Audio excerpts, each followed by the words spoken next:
good afternoon again, everyone who just come and join this webinar. So this webinar is about solution architecture, and this is something that is quite popular in terms of the offering of the ISA architecture certification courses, because solution architecture is unique, covering not only about implementation, but it's also about how can we deliver business architecture, information architecture, software architecture, and infrastructure architecture into the real project. So solution architect basically is someone who are assigned into the project team. Because today, I think if you understand the title of solution architect has been widely used, especially among the vendors that are doing pre-sales. So they have become a solution architect. Basically, they are covering A to Z about all the technology or the technical solution or product offering and services. But the one I'm going to share with you is about the solution architect of the real architects that you are assigned into the project. So let me just begin my presentation about the topic number one is about introduction to ISA and ITABOK skill set. Perhaps some of you are not familiar with ISA and the body of knowledge, so I am using this opportunity to share about what is ISA and the body of knowledge, because the foundation, the knowledge and the skill set are coming from the ITABOK and ISA. So about ISA, basically is the Enterprise Architecture Professional Body, founded about 18 years ago in Austin, Texas. So they are focusing on the architect profession. Architect profession basically is someone who are doing the architecture role. And I believe today is one of the largest members in the world in terms of the professional body that are addressing the needs and also the concerns of all the enterprise architecture practitioners all over the world. And it is non-profit, run by architects volunteers like myself, and also many those professionals who want to contribute to basically to bring architects adoption and also practices in, especially today in the digital transformation context, to be successful and also delivering value for the business. And of course, it's covering not only the solution architect, but also a business architect, information or data architect, software application architect, infrastructure, as well as the solution architect. Just now I mentioned that will be someone assigned into the project. So this afternoon session, especially targeting to explain what is the role of solution architect. This is just the definition of the architecture discovery by ISA. That ISA discovered into that enterprise architect is a profession, it's not a role. Meaning that we can train someone to become an enterprise architect and must have a large common body of knowledge, so that with that body of knowledge we can produce architect professional, and also has the specialization and can be practiced throughout the entire professional career. The way ISA developed the body of knowledge is through the community. So basically it's gathering all the information or best practices that work and also those do not work from the community. Then after that, they document it into the body of knowledge. So basically they got the process of the qualitative, quantitative, as well as how to create target architecture. That's why the target architecture for ITABOK is delivering the training and certification, and also tools, and also establishing chapters all over the world. So what is the definition of architects by ISA? Before we look into that formal definition, let's borrow the definition from the building architects or medicine or doctor. So basically, you can see here on the slide, there are two parts. The first part is about arts. Arts is where you need to have a real life practical experience. Science, you can read from the book or from the Wikipedia or from the internet and etc. But the art is where someone can adapt and adopt into the environment and make a so-called instinct to define the design or to deliver a solution. The same thing like a doctor. Some doctors are very famous because the doctor have the feel that when they see the patient, the doctor can feel that this particular sickness may be serious or maybe not serious. If not serious, the doctor can give you Panadol. If serious, the doctor will ask you for the next step for you to investigate. The same thing now with enterprise architect. So actually it's about the art and science in designing and delivering valuable technology strategy for the business. So basically it's about how to deliver value about investing in technology, especially today in the era of digital transformation. Everything is about the technology. And of course, the incident of the COVID-19 is really pushing us into the limit, whereby we really need to think about how can we operate the business now and tomorrow, because things may change. We can't see people face to face like we used to be, like today in this conference that we can only do online, but hopefully we can run seminars in the coming months. Yeah, so we can do face to face again. So who can become an enterprise architect yesterday? So these are the typical requirement. At least 10 years, at least you know various roles, and you have involved in the many projects, and you know you have deal with a lot of the stakeholders and etc. And of course, this is also another irony that we face today. There are many IT project fail, and this is also part of the requirement that the bigger you fail, the more you learn, and the more you become a good architect. But this is basically yesterday. And today, I think things will change, that we need to practice best practices like from the body of knowledge, and we get it right, and the project is successful. So basically, with the body of knowledge, we can become an architect. We can be trained because there are official curriculum and training how to bring you there. So we don't need to be failing in the large IT project, or we need to have like 10 years or 20 years IT experience. So this is the body of knowledge about 5 pillars. So the first pillar is about business technology strategy. So I've delivered this webinar, I believe 2 or 3 weeks ago. So you can refer to this BTS, which is a very, very powerful best practices about how to deliver business technology strategy, which is what we call it today, digital strategy. Then the second pillar is about human dynamic. Basically, it's about office politics, about dealing with people. Because dealing with people is the hardest part of our job. Dealing with the computer is very easy. Dealing with the system is very easy. We can just shut it down or replace, but we cannot replace the people easily. So we know how to deal with the people. Then the next one is quality attribute, talking today about security, maintainability, availability, and etc. So IT environment is about project management, about the IT, about the DevOps, about the agile development, all there. And design skill is about how we communicate the design. So here we're talking about using Archimate, which I'm going to share later, about how can we deliver so-called the architecture in terms of the notation, the language. Then they got the 5 specialization: business, information, software, infra, and on the right-hand side here is solution architecture. So this webinar is actually focusing a lot on the solution architecture. This is basically the ISTAR engagement model for architects. Basically, it's about how can we deliver valuable technology strategy for the business, and also to drive the innovation. So this is basically is the mandate for architects for continuous digital transformation. If you see at the outer layers, this is where the lead transformation take place. So we need to have a thought leadership transformation. Basically, the senior management also have to think differently today than yesterday. Also customer journey, we know the customer expectation also change now. And also skill set transformation, all the way we work, our colleague, our employee, all are different. And also information that we need to have it available almost instantly, and the operating model in terms of the SOP also need to be configured almost like instantly. So we need to have this ability and capability to drive the transformation with enterprise architecture, and of course to change the business itself, whether we can change the strategy, and we know exactly which are the product, which are the department, which are the role, which are the function, which are the application that are impacted internally as well as externally. So the middle part here is where the enterprise architecture playing a key role. Yeah, so the enterprise architect in terms of the business, information, software, infra, and solution are driving or realizing this transformation.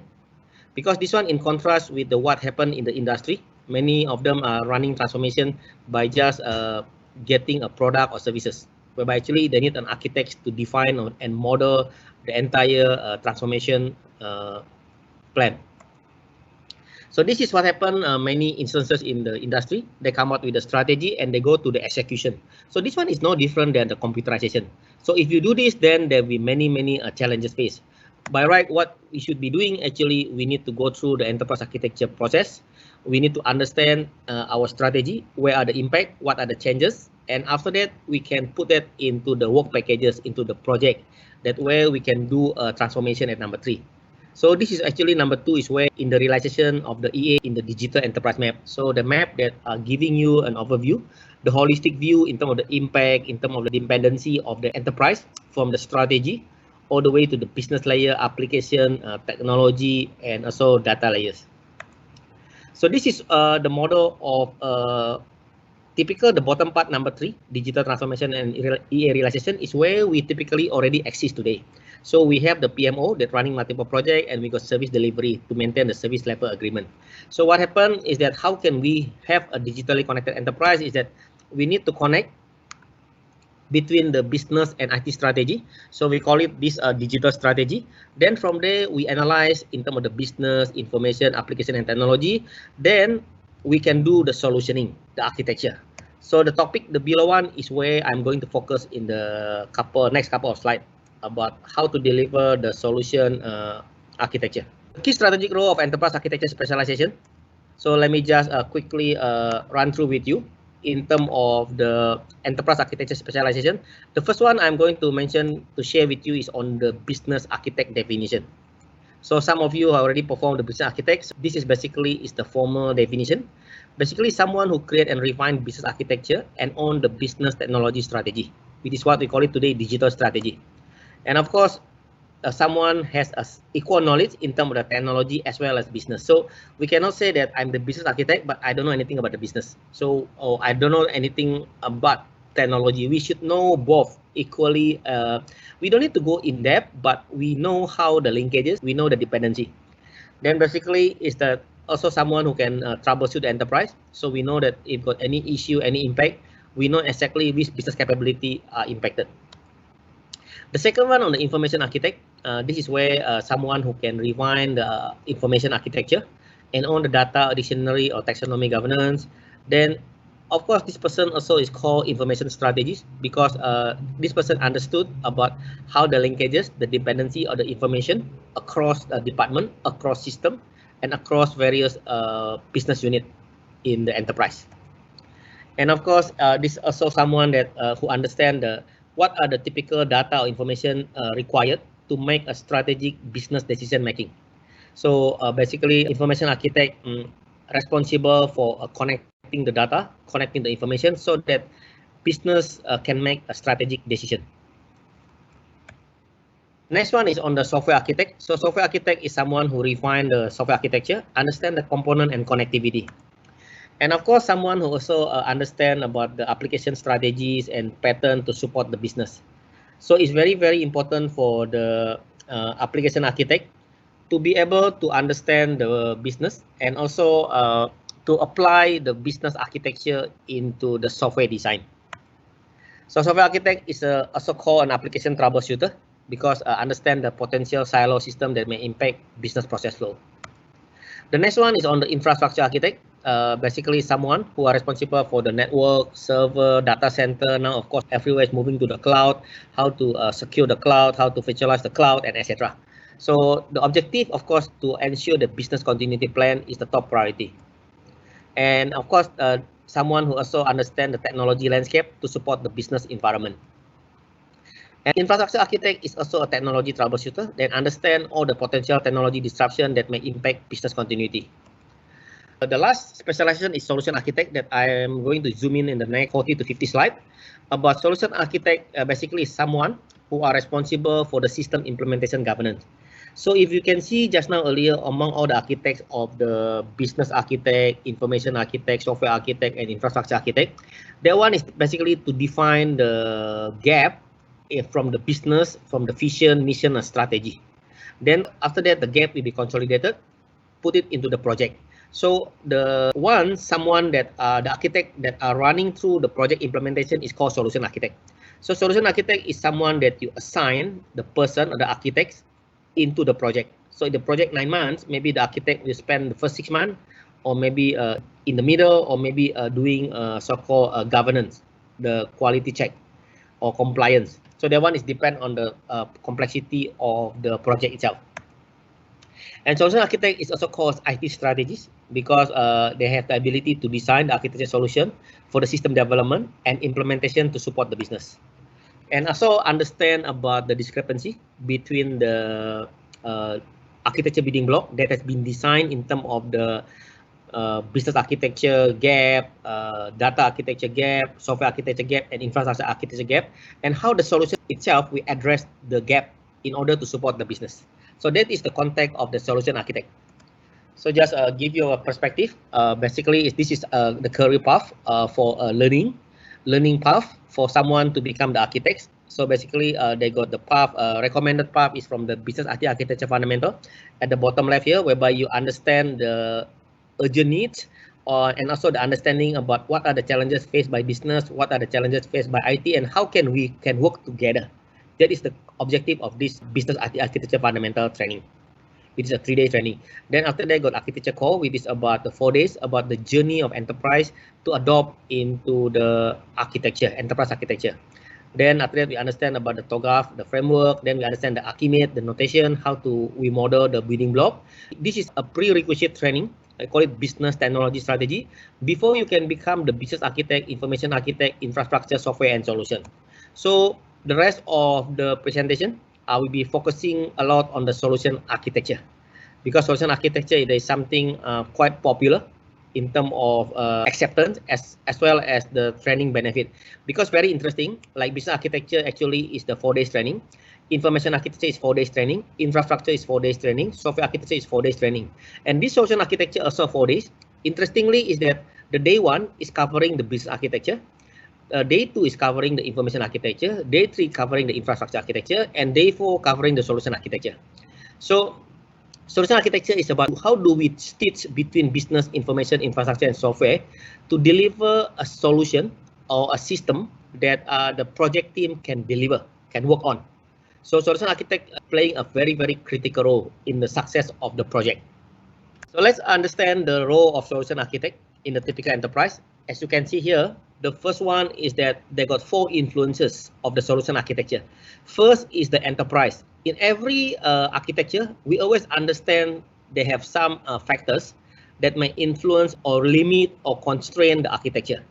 So for instance, like this one is standard and constraint that exists today, and a strategic goal target state. So this one we need to understand. Then we can evolve our solution architecture addressing this influencer, because we cannot ignore this. And the second part is on the technology value. We need to know about whether the solution that we build will increase our ROI, and also constituent value, meaning is that the users and the partners are all will be much more happier after we finish the project, and also market opportunity in terms of the delivering new opportunity for our business. So these are something that solution architect need to think a lot. And the number 3 is where the solution architect also need to work with the project team, with the project manager, instead of the time in terms of the timeline, budget, and also team structure. And number 4 is where the stakeholders are also very, very important, because the solution architect need to address their requirement, their organization dynamic, and conflicting goals, which what I call it office politics. So solution architect need to understand all this in order to be successful in their job. So all these are creating a balanced solution among these 4 influences factors. The next one on the domain. So solution architect is very unique. As mentioned earlier, that they have 4 domains. So first, we need to understand about the software in terms of the application, quality attribute, technology framework, how the software to be maintained. And after that, we need to know all the infrastructure, hardware, network, framework, and operation. And the third one is on the information. We need to know about data, information usage, integration, retrieval, extraction. And number 4 is about the business. Understand the goal, target state, and business value.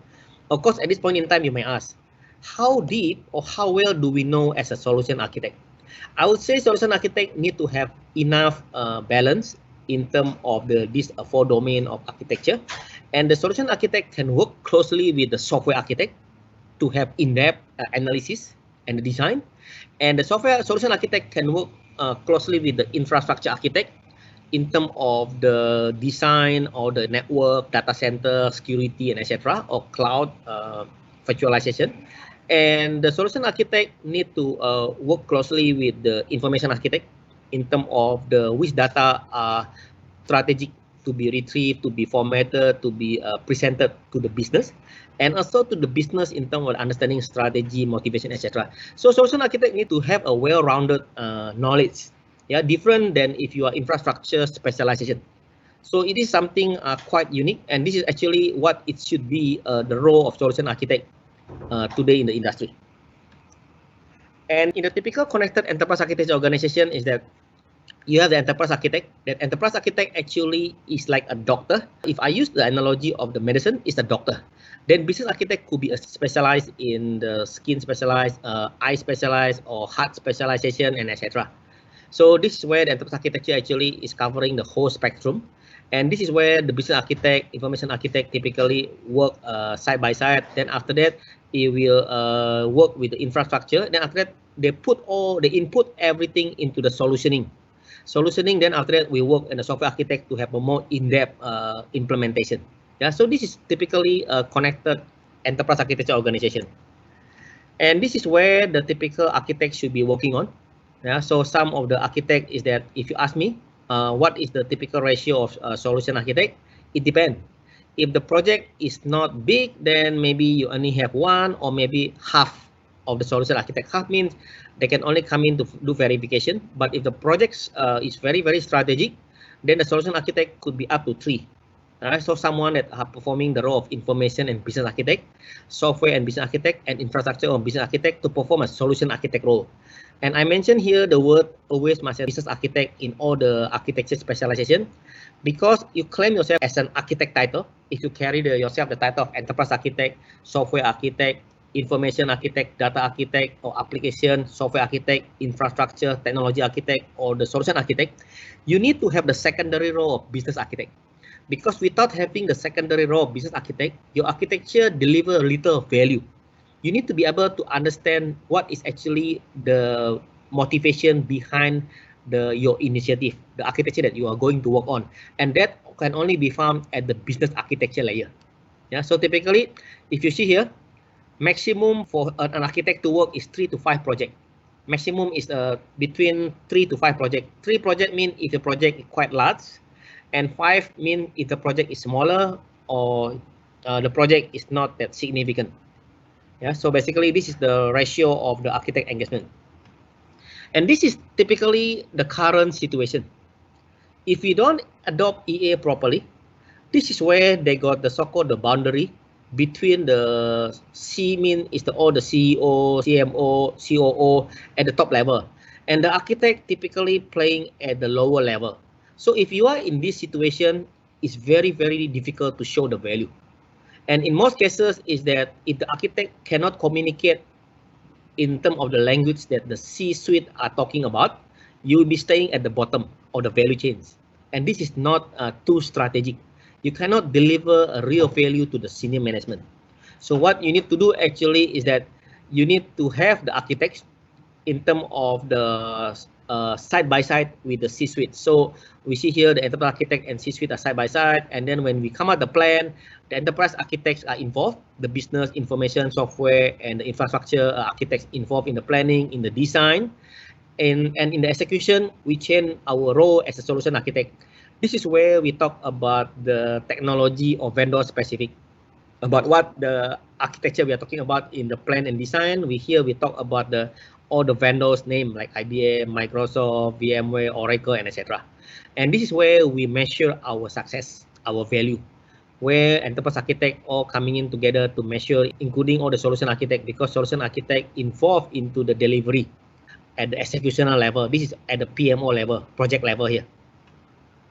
And in terms of the structure, so architect actually is ideally the recommended path is that under the CIO, but we need to have a dotted line with the COO.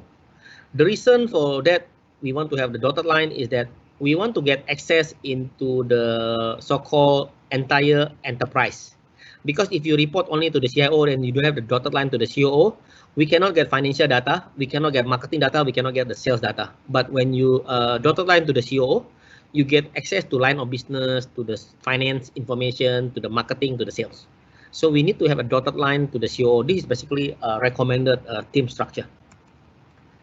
And this is where the solution architect typically will be effective. Basically, people also call it, some of them, domain architect or project architect. So solution architect is where the architects are attached into the particular line of business. And enterprise architect, of course, is basically everyone as an architect is enterprise architect. Could be a business architect, information architect, software architect, or infrastructure architects. Yeah. So this is where the enterprise architecture organization model like. So business architect typically got the horizontal access to all line of business, as well as the solution architect. So the rest of the architects actually is part of the enterprise architecture office. This is where we need to deliver into the more on the solution, the project side of delivery, as well as we look at the partner and the vendor ecosystem. So the next topic is about how do we describe solution architecture. So the first is that they got the consume. Yeah, so basically we need to, as a solution architect is coming into the next value chain after the enterprise architecture has been developed. So what do I mean by enterprise architecture has been developed is where the business architecture view has been modeled, infrastructure architecture view has been modeled, information architecture view has been modeled, and software architecture view have been modeled. So solution architect need to be able to read all this. Read all the business infra, information, and software. That's why the training courses itself are covering almost 4 domains and how you connect all of them. Then from there, the solution architect, we need to develop and update the modern architecture to develop a solution. So this is where you do basically, of course, this is enterprise architecture repository. Then after that, you deliver the architecture. You deliver the architecture through the project, where you look at the viewpoint, the template, the view, the actual model, the matrices, the value, and all the artifacts related to the particular scope of work. So basically the transition, there will be the architecture building block, whereby you have to manage and select. Then after that, you create and deliver the solution building block. So this is basically aligned to the TOGAF that I'm going to share in the next couple of slides, where the solutioning part is where we also defining the target states about the solution. Then from there, they got any manage, any changes, we also go back into the defining the architecture building block in terms of the business strategy, capability map, business case, valuation, and guideline. Then from there, we deliver another project. So this cycle, it will never end. So let me just give you an example of the engagement artifacts. So engagement at the program level, in the selection, you need to justify the business case. You need to understand the business strategy behind it. You need to have the capability map. So you know exactly which are the capability impacted. Then from there, you can define your architecture. So you look at the architecture assessment, risk assessment, architecture description, then you deliver. You deliver in terms of the program, in terms of change management, risk and governance impact, and then you do manage in terms of the value realization, engagement update, value optimization, and future project. Then in the project itself, you basically look at the business case in the selection, because you want to make sure that your project have a business case. You don't do the project that has a little business case because it has no value. It's better to combine into a very strategic project that has a bigger business value. Then the next one, to create architecture description, value guide. Then you look at the delivery requirement, delivery architecture, and the management itself in terms of the engagement update to the various key stakeholders. Then when you do the update, is where you do look at the change request, because typically this is the life cycle, so you know exactly they got a need of the change. The change can come from the business or the technology side. Then after that, you create the impact document. Then after that, you do a delivery. Then in terms of the management, you prioritize the update, because not all update you should accept. You need to prioritize them and rank them by value and risk. So example of the solution architecture questionnaire, this is something that every solution architect need to ask. Given a particular task, is the ROI real? Do we have the ROI? If not, then we shouldn't be doing it unless it is a regulatory compliance. Yeah, so besides regulatory compliance, I think every request need to be justified by the ROI. The second one, of course, the technology component itself. Is it strategic or not? Because if not, then we should postpone or study further in depth. Can they be used to make more money or business value? This is very, very important. If you are in running enterprise, you're working in an enterprise organization, you need to make sure that everything that you do in the solutioning bring company more profit or more revenue. But if you are in the government or non-profit body, you need to deliver business value. You need to know that. And how does this impact the overall deployment topology? We need to answer that. What else is being built? Should this be built? Can we reuse existing component? Because sometimes we don't want to create another island, so we better emphasize a lot on the reusability. Can the organization handle it? So we want to see whether we have a maturity, we have things in place to run, to execute, or to support our system once the solution is being delivered. Will the organization accept it? So we need to know, can everyone accept this new solution? Is it just reliable enough, just secure enough, or just usable enough, and etc. So all these questions need to be answered. So let me share with you on the Archimate notation, because this is something that typically today in all the architecture deliverable and modeling, we are using Archimate. So Archimate has been popular in the last 10 years. So basically it's about how can we describe, analyze, and visualize the architecture across domain, across business unit, across application, across system, across information, across infrastructure. And of course, the Archimate actually is the combination of the UML. For those of you who learn about UML and the BPMN, BPMN is actually about business modeling. UML is about defining or designing a software and infrastructure. So Archimate actually is the marry between the UML and BPMN, and how can that can be used to describe the architecture to the enterprise modeling. So this is the example on the Archimate layers. Basically, you can see here they got multiple layers. They got the strategy layers, they got business layer, they got application layer, technology layer, physical layer, and implementation layer. This make Archimate is very clean and neat, because what happened is that you can segregate the enterprise based on the layers.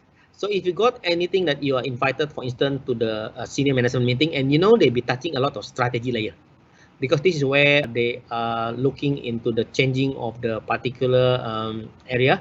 And of course, that one also supported by the motivation. Those are strategy and business layer.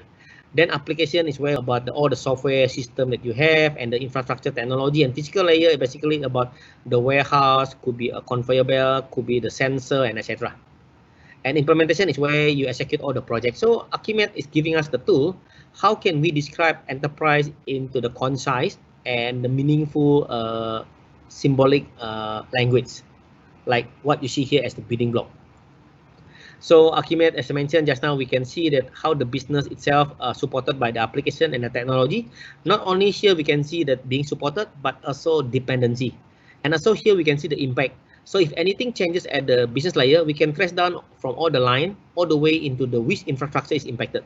Same thing when the technology layer, when there's some changes, we know exactly at the business layer which one is impacted, because the line are all connected here.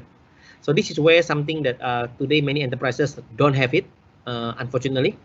But actually this is what they needed the most today in transforming the enterprise. This example of the data acquisition for the IoT. So this is actually the symbol of the Archimate at the physical layers for your reference. The same thing for the technology architecture view, gap and solutioning, is where that if you get some changes in terms of solutioning, this is where you can do the legend. In terms of the red one, basically something that you are going to remove. The blue one basically is something that you keep, and the green one basically something that you want to add in order for the system to meet the current today business goal or business strategy or business motivation. So this is the example of the technology architecture view. And this is the example of the project implementation view. So we know that at this the bottom boxes actually is the project. So the project here called data warehouse and BI actually is going to do some modification at this node, at this system. And this is another project, back office system integration.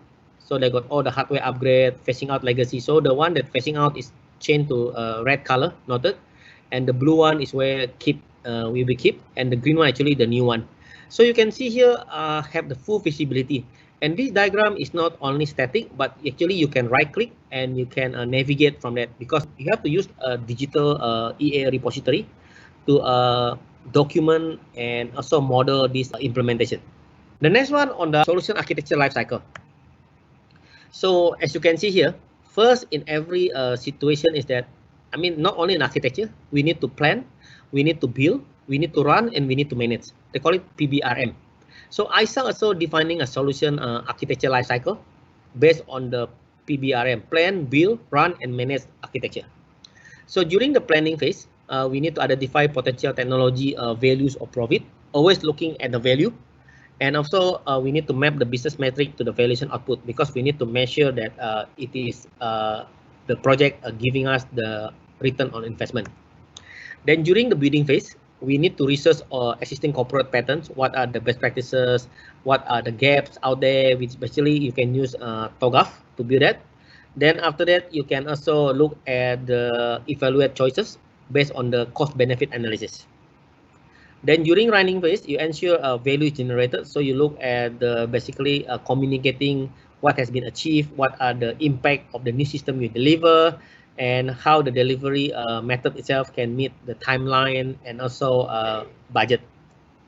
The next one on the managing phase, whereby you review and communicate value, and if there's any changes to update the engagement model. So this is very, very important for solution architecture to be effective and also to deliver value to the business. The next one on the typical enterprise lifecycle. So typically there must be a goal. So the goal coming from the motivation of key stakeholders. Then from there we drive the innovation. What are so-called the new solution that we are going to develop, and what are new capability that we are going to introduce. Then after that we put that into the enterprise lifecycle. So basically about plan, build, run, manage, and this will continue forever. It will never end. Yeah, it's the cycle.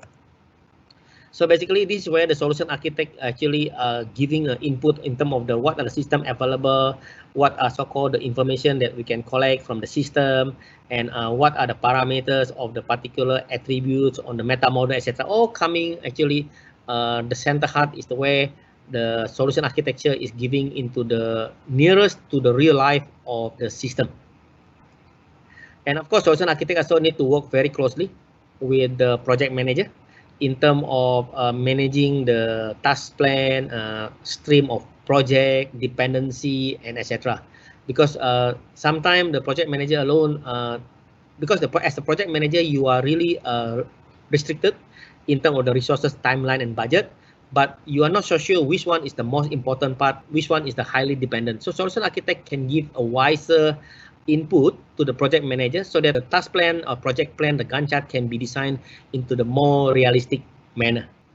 And this is where plan will run, and of course managing the entire life cycle, whereby the architect itself need to be covering also at the top level, covering the communication to the key stakeholders as well as you go down into the implementation. So the bottom part is where you have a project management, the implementation part. The build and run, the planning itself, the solution architect need to work with the rest of the enterprise architect domain like business, information, software, infrastructure to communicate and also cover addressing the key stakeholder concern. So this is basically aligned with the TOGAF.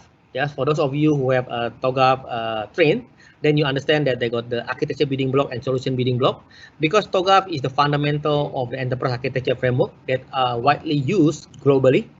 Yeah, so basically it has been around for the last 25 years, and I think has been very, very effective.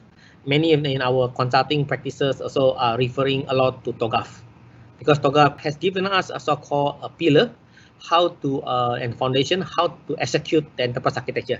Something to note here, actually, they got the rotating wheels, whereby the enterprise are moving forward. Yeah, so the wheel is from left to right. It's like the tire of the wheel that the car moving from moving forward. Yeah. So basically, the first part is where we come up the architecture building block. This is where we need to understand the enterprise vision and strategy. Then we understand the gap of the business, data, application, and also the infrastructure.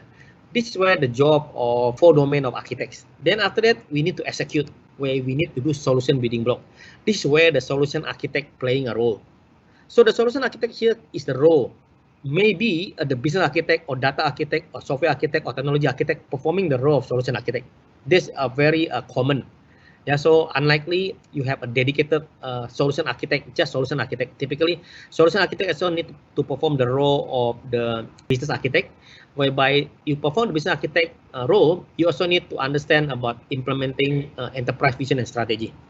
So typically is that in the solution architecture building block development, you need to consolidate all the gap from this vision, strategy, business, data, develop software and technology. Then you're prioritizing as a project. Then you're approving the project, finalizing the project plan. Then you implementing project and executing governance. Then after that, you manage changes. So this is basically is the same like earlier I mentioned about solution architecture lifecycle, about a plan, build, run, and manage. So this is based on the TOGAF methodology. So this is something that very critical. So for those of you who haven't learned about the TOGAF, this is something that I think is the prerequisite. Because in the typical engagement, when I work a lot in the many enterprise architecture engagement, So all our client is the mandatory to have a TOGAF train and also ITABOK train and Akimet train.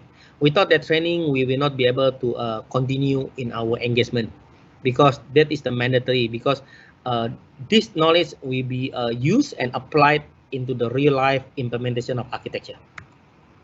So they got multiple iteration life cycle. The same thing. So they got the application development iteration, they got transition planning iteration, they got architecture governance iteration, and capability iteration. And I do have I think a couple of the webinar on the TOGAF. So those of you, if you got the link on the webinar in the YouTube, and you can listen to the how I explain the TOGAF in a brief and a concise manner in less than 1 hour. So you can listen to understand about how this transition work, iteration work, and how the TOGAF delivering so-called a framework for the transformation. Then of course, at the end of the day, after you come out all this, you have what I call it digital enterprise map, which is what like the GPS on the route today. This is the GPS for your enterprise. If you are working for the government, ministry, or agency, this is basically the GPS of your ministry or agency. So you understand all the motivation and strategy layer, the top layers. Then you also understand the business layer, which one impacted, the function, the process, the roles, and also all the application that are supporting the business, and the infrastructure supporting the business, as well as the data. What are the data information is used or impacted? And the last part is where you do the implementation or project modeling, which what just now I showed earlier. So this is a very, very useful, because today many enterprises don't have this map. What they have is that this map exists in a few departments or a few of the senior people that has been working for some time in the organization. But unfortunately, that information is not shared across the organization. So by having the digital enterprise map, we can have a so-called transparency. We can help us. It can help us in the doing the following, like faster decision making, because we know exactly the impact when we make particular decision.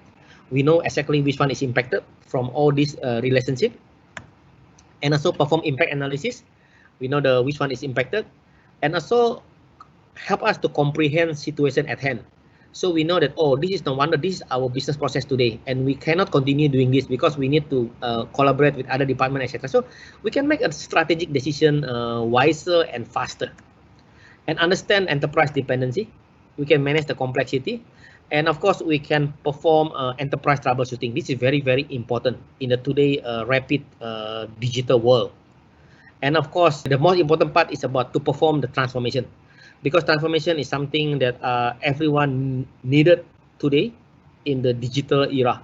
Because without that, I think we cannot survive, because the transformation is allow us to adapt, adopt, and also move on into the new business model. Just now I mentioned about transformation, about business transformation, workplace transformation, information transformation, thought leadership transformation, and etc.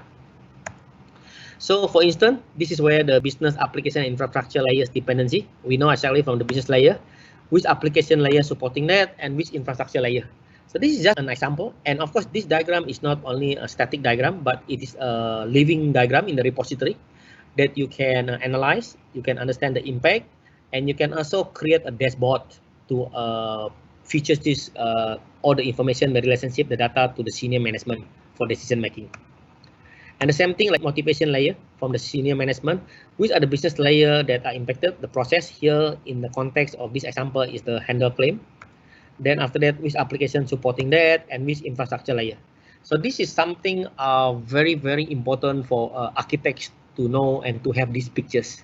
Not only we are talking about this particular project scope of work, but we know exactly which of the layers that the project, if I'm working on the particular this general CRM system, I need to know exactly which business process, which are the motivation layers impacted. So example on the typical key stakeholders on the concern that belong to the board of director. In terms of the board director want to have concern on the profitability.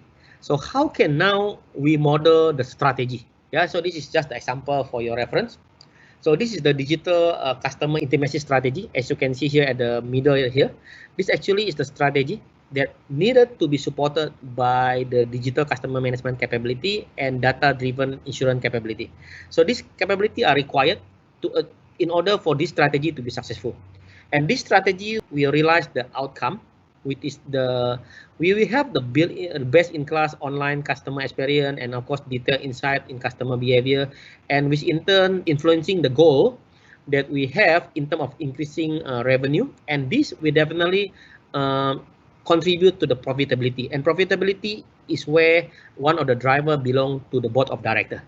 So here we can see that what we do, we have a connection and we know exactly that who are our key stakeholders, what actually they are trying to achieve by implementing the system. So this is very, very important because typically this information is not available. Maybe you only know about the project benefit, but you don't know about this motivation part. This is where the architects need to play a critical role, need to have the coverage of the key stakeholders. And of course, the interesting part on having the enterprise architecture is that it addresses a lot of the stakeholders. As you can see here in this diagram, it addresses even the strategy. You know exactly the head of strategy or strategy team. If you are performing this role, you know exactly that any changes to the strategy, which are the things will be impacted in the enterprise, which are the things that depend on your strategy. So you get the information. For business architect itself to understand about all the role, function, business unit that are impacted because they got a strategy or motivation or driver change. And for the chief digital officer, you know exactly about what is your current digitalization index or maybe perhaps your digitalization effort. So you can analyze the entire organization and make the necessary adjustment from there. Then from the chief customer officer, you know exactly which are the technology or which are the interfaces, which are the touch points that are addressing various client engagement with your organization. So you can customize from there and you know exactly what are the area that you need to improve. Then for the enterprise architect, of course, you can do all the modeling for you to define the meta model, the dashboard for decision making. For the technology portfolio, you know exactly all the life cycle of the technology in terms of the which one is end of support, end of life. And for the portfolio manager, basically, you know exactly all the application that you have at hand. And solution architect is where you have the so-called impact about the solution that you are working on into the project. Like just now, I earlier showed it to you. You know exactly that which are the stakeholders impacted, what are the value, what are the strategy that you're trying to fulfill. That's very, very important for solution architect too. Then investment manager, in terms of which are the investment very, very strategic, and how much would the cost of the investment, like 2 million or 3 million, what is the impact? You can understand the scope of work involved and also the strategic value of because you can connect directly to the strategy. This is the beauty of the enterprise architecture digital EA platform.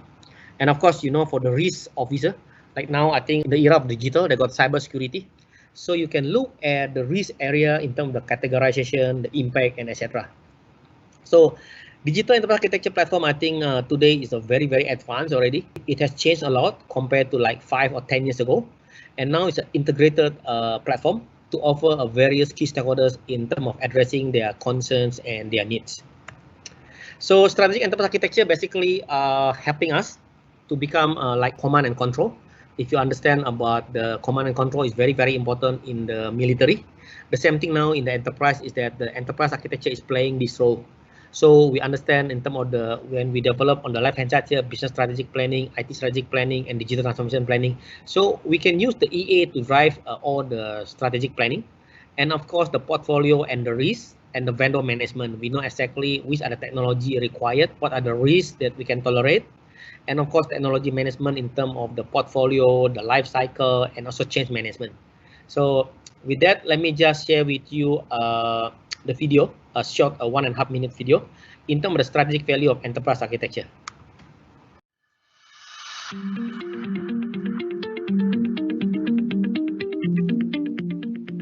Enterprise architecture is a practice that supports the evolution and change of an organization during its transformation into a digital business. It's really through the delivery of an organizational level architectural landscape that it provides the support of the delivery of real business value.